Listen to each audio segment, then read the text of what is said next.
Welcome students. हमारा topic शीत युद्ध चल रहा था। शीत युद्ध के अर्थ और उसके कारणों को हमने देख लिया था। अब हम चलते हैं शीत युद्ध के विकास के चरणों पर और उसके प्रभाव पर। सबसे पहले हम शीत युद्ध के विकास के चरणों पर चलते हैं। बेसिकली 4 इसके चरण माने जाते हैं। शीत युद्ध के विकास का प्रथम चरण जो 1946 से 1953 के बीच में माना जाता है, और दूसरा जो चरण है शीत युद्ध के विस्तार का वो 1953 से 1963 के बीच का माना जाता है। तीसरा चरण शीत युद्ध के विकास का जो तृतीय चरण है वो 1963 से 1979 तक माना जाता है, जिसमें दितांत का मतलब होता है तनाव में कमी, तनाव शैथिल्य का काल। और अंतिम जो चरण है शीत युद्ध के विकास का वो 1980 से 1989 तक का माना जाता है।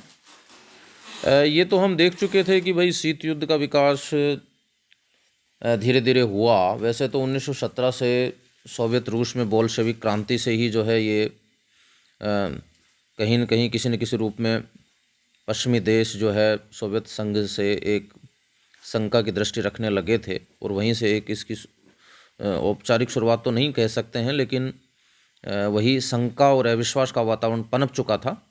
इसको बढ़ावा देने में और दोनों शक्तियों के बीच में व्याप्त भय और अविश्वास की भावना जो है ही इसको तीव्र करने में आगे रही। दोनों महाशक्तियों द्वारा एक दूसरे के विरुद्ध जो चली गई चालें थी, उन्होंने भी इसको और अधिक तीव्र कर दिया। तो अब हम प्रथम चरण पे चलते हैं। देखिए, प्रथम चरण में बहुत सारी घटनाएं हुई जिसकी वजह से शीत युद्ध जो है वो न केवल प्रकट हुआ बल्कि वो बहुत अधिक बढ़ भी गया। 1946 में चर्चिल ने सोवियत संघ के साम्यवाद की आलोचना की। उसने अमेरिका के फुल्टन नामक स्थान पर जो है आंग्ल अमेरिकी गठबंधन, एक अलायंस बनाने की बात कही। इससे जो है सोवियत संघ के मन में एक शंका और अविश्वास जो है पश्चिमी देशों के विरुद्ध हुआ। ये पहला कारण रहा। फिर 1947 में ट्रूमैन सिद्धांत की बात करें, इसके द्वारा जो है साम्यवाद परिरोधन की नीति को अपनाया गया, यानी साम्यवाद के प्रसार को रोकने की बात कही गई इसमें ट्रूमैन सिद्धांत में। और इसमें यह भी कहा गया कि अमेरिका विश्व के किसी भी भाग में अगर कोई हस्तक्षेप करता है साम्यवाद परिरोधन के नाम पे तो वो उचित होगा। यूनान और टर्की में अमेरिका द्वारा जो है हस्तक्षेप किया गया सोवियत प्रभाव को कम करने के लिए, और आर्थिक सहायता दी गई। इसने भी शीत युद्ध को भड़काया। नेक्स्ट जो है 23 अप्रैल 1947 को अमेरिका की जो मार्शल योजना थी, उसमें भी सोवियत संघ के मन में अविश्वास और वैमनस्य को बढ़ावा मिला। इस योजना के अनुसार पश्चिमी देशों को $12 अरब की आर्थिक सहायता देने का कार्यक्रम स्वीकार किया गया, और इसका मकसद भी यही था कि भाई पश्चिमी यूरोपीय देशों में जो साम्यवाद फैल सकता है उसको रोकना था। और इस योजना का लाभ उठाने वाले देशों पर यह कंडीशन भी लगाई गई कि भाई वे अपनी शासन व्यवस्था में साम्यवादियों को नहीं रखेंगे। इससे सोवियत संघ के मन में पश्चिमी राष्ट्रों के प्रति घृणा, शंका और अविश्वास पैदा हुआ, और इससे शीत युद्ध को बढ़ावा मिला। सोवियत संघ ने नेक्स्ट अगर कारण की बात करें कोई घटना की बात करें तो सोवियत संघ ने 1948 में बर्लिन की नाकेबंदी की। इससे सोवियत संघ ने इससे जो शीत युद्ध है वो और अधिक भड़का। अमेरिका ने इसका सख्त विरोध करके उसके इरादों को नाकाम कर दिया, और वह ये भी अपना सैनिक वर्चस्व उसने भी अपना बढ़ाना शुरू कर दिया। तो इस तरीके से उनके मध्य, दोनों के मध्य एक प्रतिस्पर्धा जो है वो शुरू हो गई। जर्मनी के विभाजन ने भी दोनों महाशक्तियों में विरोध की प्रवृत्ति को जन्म दिया। जर्मनी का बंटवारा इसलिए हुआ था कि दोनों शक्तियां अपने अपने क्षेत्रों में अपना प्रभाव बढ़ा सकें, लेकिन अमेरिका की मार्शल योजना तथा सोवियत संघ की कोमिकान की नीति ने यूरोप को सोवियत संघ तथा अमेरिका के मध्य शीत युद्ध को बढ़ावा ही मिला उससे। उसके बाद 1949 में अमेरिका ने नाटो की स्थापना कर दी, नॉर्थ अटलांटिक ट्रीटी ऑर्गेनाइजेशन। ये एक सैनिक संगठन था। इसमें मित्र देशों पे अगर किसी प्रकार का अटैक होता है तो सब मिलकर जो है उसका सामना करने की बात थी, निपटने की बात थी। और इसमें सोवियत संघ को सीधी चेतावनी दी गई कि यदि उसने किसी भी संधि में शामिल देश का आक्रमण किया तो उसको भयंकर परिणाम होंगे। इससे मतभेद गहरे हो गए दोनों देशों के बीच। उसके बाद चीन में भी साम्यवादी शासन स्थापित हो गया, तो पश्चिमी देशों में जो है एक और अविश्वास पनपा। उनको लगा कि साम्यवादी गुट अब मजबूत हो सकता है। नेक्स्ट जो है 1950 में कोरिया संकट ने भी अमेरिका और सोवियत संघ में शीत युद्ध में वृद्धि की। इस युद्ध में उत्तरी कोरिया को सोवियत संघ तथा दक्षिणी कोरिया को अमेरिका तथा अन्य पश्चिमी राष्ट्रों का समर्थन में सहयोग था। दोनों महाशक्तियों ने परस्पर विरोधी व्यवहार का प्रदर्शन करके शीत युद्ध को वातावरण में और अधिक जो है गर्मी पैदा की। 1951 में जब कोरिया युद्ध चल रहा था, उसी समय अमेरिका ने अपने मित्र राष्ट्रों के साथ मिलकर के जापान से संधि की, शांति संधि, और संधि को कार्य रूप देने के लिए सैन फ्रांसिस्को नगर में एक सम्मेलन भी आयोजित किया। सोवियत संघ ने इसका कड़ा विरोध किया। अमेरिका ने इसी वर्ष जापान के साथ एक प्रतिरक्षा संधि भी करी और विरोध की खाई को और अधिक गहरा कर दिया। तो इस तरीके से ये पहला चरण था। दूसरे चरण की अगर हम बात करें तो इस युग में दोनों देशों के नेतृत्व में परिवर्तन हुआ। इस समय व्यवहार के कुछ बदलाव भी दृष्टिगोचर हुए। सोवियत संघ में स्टालिन की मृत्यु के बाद ख्रुश्चेव शासन पे आए। अमेरिका में राष्ट्रपति आइजनहोवर ने शासन की बागडोर ली।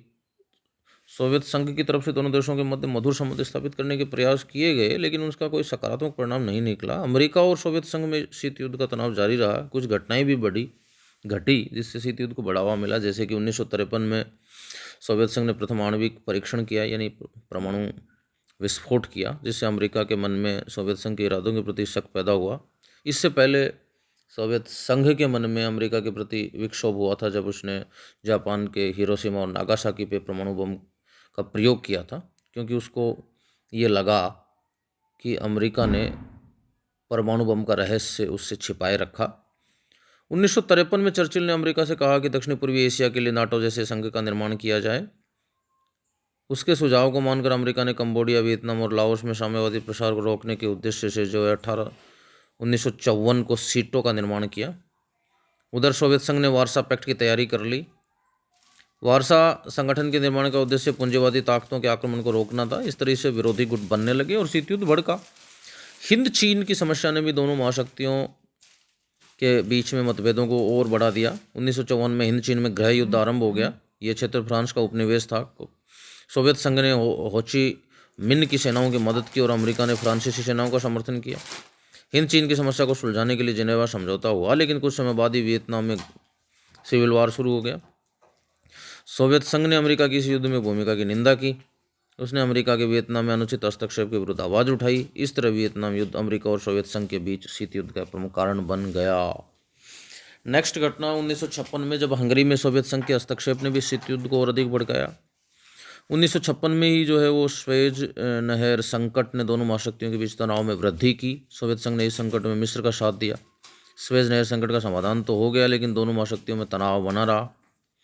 1957 में आइजनहोवर सिद्धांत के अंतर्गत अमेरिका की कांग्रेस ने राष्ट्रपति को साम्यवाद के खतरों का सामना करने के लिए सशस्त्र सेनाओं का प्रयोग करने का अधिकार प्रदान किया, जिससे पश्चिमी एशिया जो है शीत युद्ध का अखाड़ा बन गया। शीत युद्ध के तनाव को कम करने के लिए अमेरिका के राष्ट्रपति आइजनहोवर ने सोवियत संघ की यात्रा की, लेकिन उसके कुछ समय बाद ही 1 मई 1960 को अमेरिका का एक जासूसी विमान U-2 वो सोवियत संघ के बॉर्डर में घुस गया और जासूसी करते हुए पकड़ा गया। तो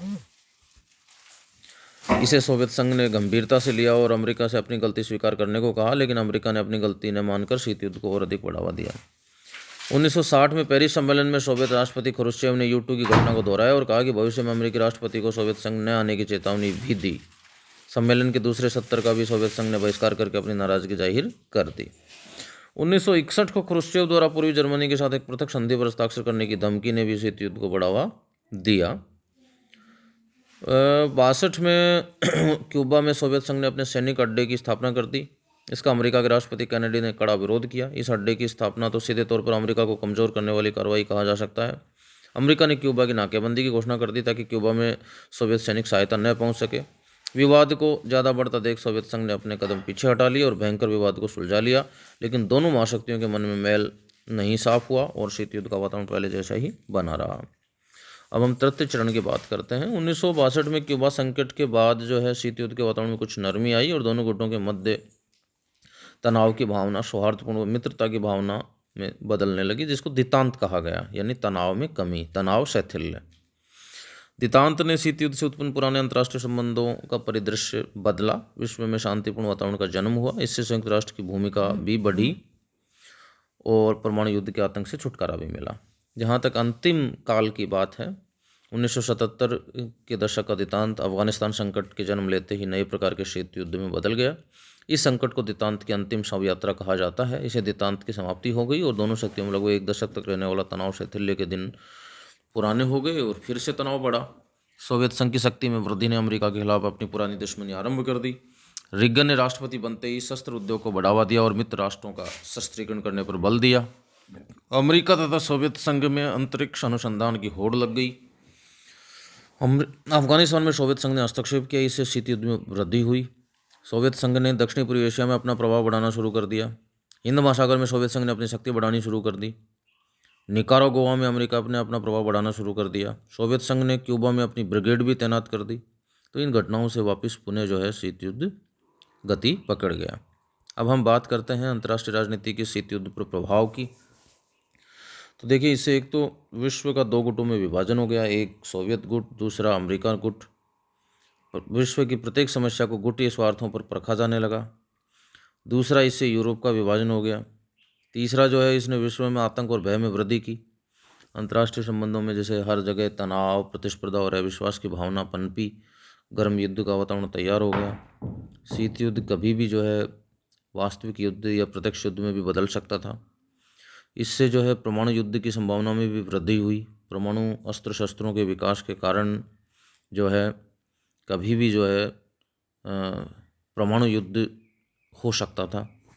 इससे नाटो, सीटो, सेंटो तथा वार्सा पैक्ट जैसे सैनिक संगठनों का भी जन्म हुआ, जिससे निशस्त्रीकरण के प्रयासों को गहरा धक्का लगा, तनाव बढ़ा। इसने संयुक्त राष्ट्र संघ की भूमिका को भी कम किया, क्योंकि दोनों महाशक्तियाँ यूएनओ के विभिन्न जो मंच हैं उसमें वीटो का प्रयोग भी कर रही थी और उस मंच को समस्याओं के समाधान के रूप में न लेकर के और संघर्ष का अखाड़ा बना दिया था। इससे शस्त्रीकरण को बढ़ावा मिला, क्योंकि एक दूसरे से सुरक्षा के चक्कर में दोनों महाशक्तियों ने सैनिक वृद्धि की और खूब पैसा जो है अस्त्र शस्त्रों के विकास पर लगाया। इसने यूएनओ की जो सुरक्षा परिषद थी उसको पंगु बना दिया, क्योंकि उसमें बार बार वीटो का प्रयोग किया गया। इससे जन कल्याण की योजनाओं को गहरा आघात लगा। दोनों महाशक्तियाँ पावर पॉलिटिक्स के चक्कर में विश्वास रखने के कारण तीसरी दुनिया के देशों में व्याप्त समस्याओं के प्रति उपेक्षापूर्ण रवैया अपनाती रही। इसने शक्ति संतुलन के स्थान पर आतंक के संतुलन को जन्म दिया। धन्यवाद।